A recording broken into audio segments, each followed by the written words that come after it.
10 ቀን ብቻ የቀራት ሰራተኛ ምን ነካት? በሳውዲ አረቢያ ዋና ከተማ ሪያድ ውስጥ አንድም ቤተሰብ ለዘላለም የለወጠና መላውን የሶሻል ሚዲያ ዓለም ያስደነገጠ አሰቃቂ ድርጊት ተፈጸመ። ታሪኩ ባጭሩ እንዲህ ይመስላል። ድርጊቱ የተፈጸመው እናትየው ስራ በነበሩበት ወቅት ነው። በቤት ውስጥ የነበሩት የ12 ዓመት ነዋል አልቀርኒ እና የ14 ዓመቱ ወንድሟ አሊ ከቤት ሰራተኛዋ ጋር ብቻቸውን ነበሩ። እንደ ዘገባው ከሆነ ሰራተኛዋ ድንገት ለየት ያለ ባህሪ ማሳየት ጀመረች። ብቻዋን ስታወራና ስታለቅስ ከቆየች በኋላ ማንም ያልጠበቀውን ጥቃት በህፃናቱ ላይ ሰነዘረች። የህፃኑ አሊ ተጋድሎ።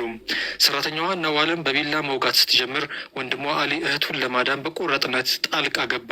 ሆኖም ጨካኙ ሰራተኛ አሊን 14 ጊዜ ደጋግማ ወጋችው። አሊ በከባድ ሁኔታ ቢቆስልም በዚያ ጭንቀት ውስጥ ሆኖ ወደ መታጠቢያ ቤቱ ወይም ባዝሩም በመሮጥ ራሱን ቆለፈ። በስልኩ እናቱን ደውሎ የሆነውን ነገር ነገራቸው። እናትየው በድንገት ከፖሊስ ጋር ቢደርሱም ቤቱ ተቆልፎ ስለነበር በኃይል ሰብረው ነው የገቡት።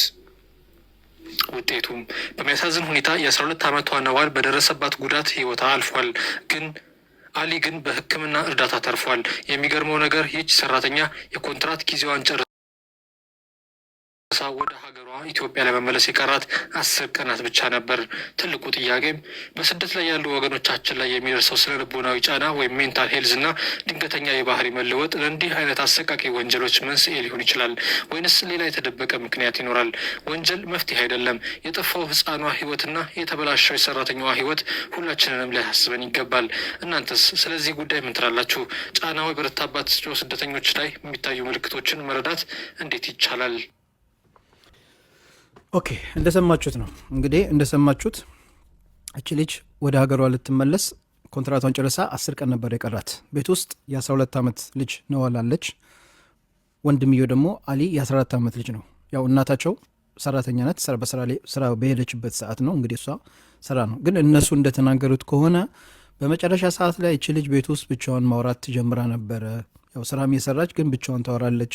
ክፍሏ ውስጥ ትጮህን ማታ ማታ እንድትጮህ እንደነበር፣ ጥሩ እንቅልፍ እንደማተኛ ነው እንግዲህ እነሱ የተናገሩት። እና ያው መጨረሻም እናትየው እንደተለመደው ሌላ ጊዜ ያው ልጆቿን ጥላ ነው ወደ ስራ የምትሄደው። 2 ዓመት ሙሉ እንደዛ ነበርና ልጆቿን ጥላ ወደ ስራ በሄደችበት ወቅት ነው እንግዲህ ያችን የ12 ዓመት ህፃን ልጅ ነዋልን ያው በቢላ ወቅታ መጥፎ በአሰቃቃይ ግድያ ገደለቻት ማለት ነው። ከዛም ወንድምየው ይሄን ነገር ሲሰማ ያው ክፍል ውስጥ ነበረ። እህትየውን ለማገዝ ሲታገል ከሷ ጋር 14 ጊዜ ወቅተዋለች።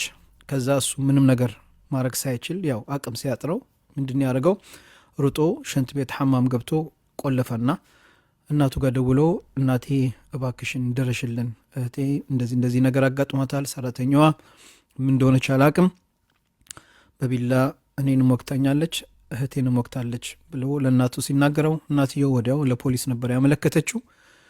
እናትየው ፖሊስ ይዛ ስትመጣ ያው እንግዲህ በሩ ተቆልፈዋል። ልጁም ያለው ሽንት ቤት ነው። የግዴታ ፖሊሶቹ ማድረግ የነበረባቸው ነገር በሩን ሰብረው መግባት ነበረ።